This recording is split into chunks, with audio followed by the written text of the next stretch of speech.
Now let's take a look at your module materials.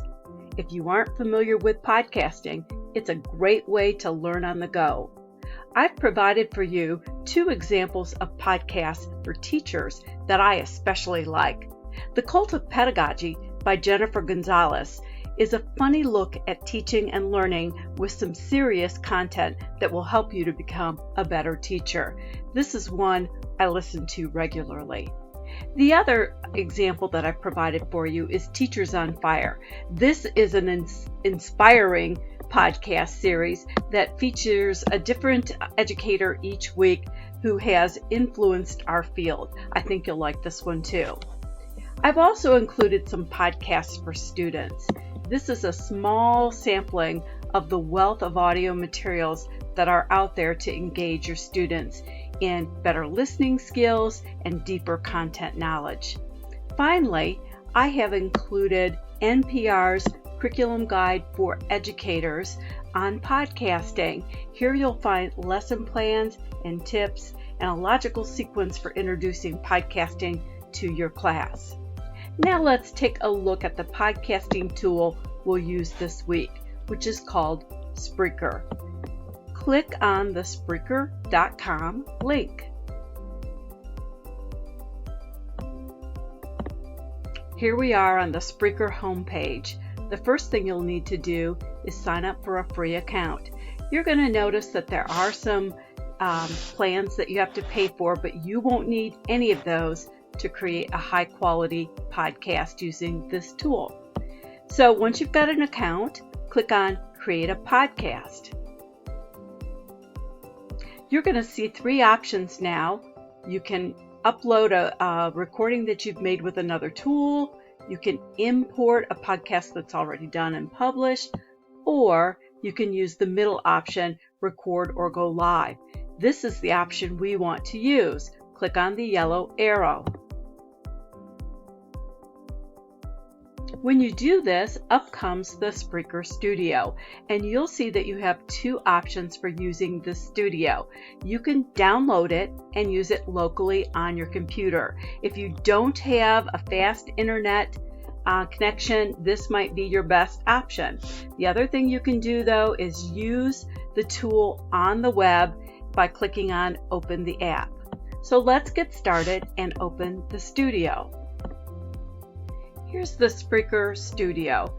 Without getting too fancy, you can simply record your voice, and it's a fairly high quality recording, and then you publish it and you have a podcast.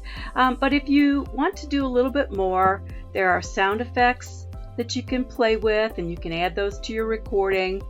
You can also use the plus button to upload music. If you feel like you want to add music to your podcast, you need to make sure that that music is copyright free, that it is licensed under Creative Commons, and that you won't be violating any copyright law by using it. So a place where you can get copyright free music is Pod Summit. So that might be something you check into if you're interested. You can see that I have added 2 music tracks to play with in my podcast. Adding music or sound effects is completely optional for this assignment. Keep your focus on your content first. All right, so within your recording panel, you can play a soundtrack. You can change your volume, which I'll do here. And really, that's all you need to know to get started. We're going to click on the Start button, and you have 2 options. The first is a live broadcast, and the second is to do your podcast offline. We're going to use the second option. Before you push that button to go offline, it's important to note that once you click on it, you will begin recording. So get your podcast script together and make sure you're in a nice quiet place, and let's get started. Okay, I'm going to narrate as I do this. Notice that the clock is ticking.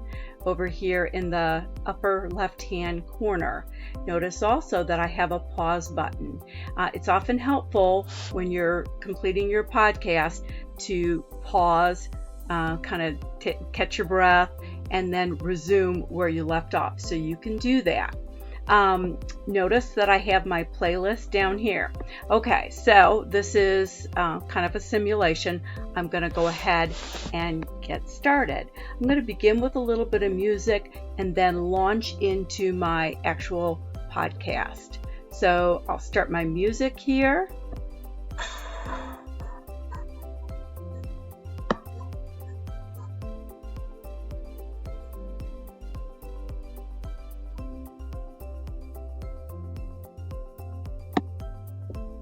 Hi, this is Ellen. Welcome to my podcast, Teaching with Technology. This week we're going to talk about project-based learning. There are 4 essential principles to project-based learning. The first is that project-based learning is a problem-centered and solution-focused approach to learning. Secondly, project-based learning encourages teamwork and classroom support. Third, project-based learning allows the students to work with actual sample data and data collection. And finally, project-based learning allows for continuous quality improvement on the part of teachers and their students. In this type of teaching and learning becomes a collaborative process. There's a shared responsibility between the teacher and the student. Time constraints are flexible, and students have a well-defined sense of where they want to go with their learning. Teachers draw on a vast array of teaching and learning strategies and emphasize ongoing questioning, expert assistance, and critical analysis.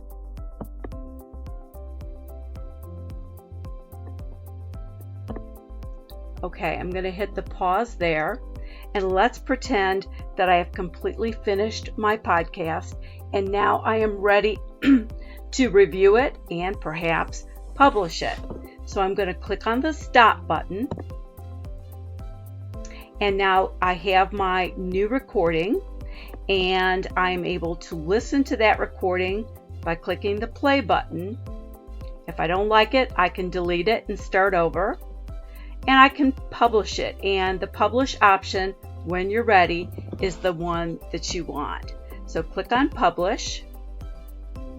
And you're going to find that you get this pop-up that asks you to identify different elements of your podcast. In order to publish your podcast episode, you need to fill in this information. So I gave my podcast a title, I gave it a description, I gave it 3 tags. It's going to go in my show called Teaching with Technology. So here you can see you can have multiple shows. Think of a show like the record album or the CD, and then you have the individual songs on it. Individual songs are like the episodes in your podcast series. We can choose a file and have a picture associated with the podcast. And then when you come down to this part, you don't want to check explicit content and you don't want to check private, because I need to be able to listen to your podcast. And then it's up to you whether or not you want to allow for your podcast to be download enabled, which would mean that people can download it and listen to it later on an MP3 player. Okay, so now we're ready. This is all filled in, and we click on publish. And we should see here in a moment a quick flash telling us, here it is, that the episode was successfully published. Now we're done with the studio, and we go back to the Spreaker homepage. Make sure you're still logged in, and then click on the menu right next to your avatar and select Dashboard.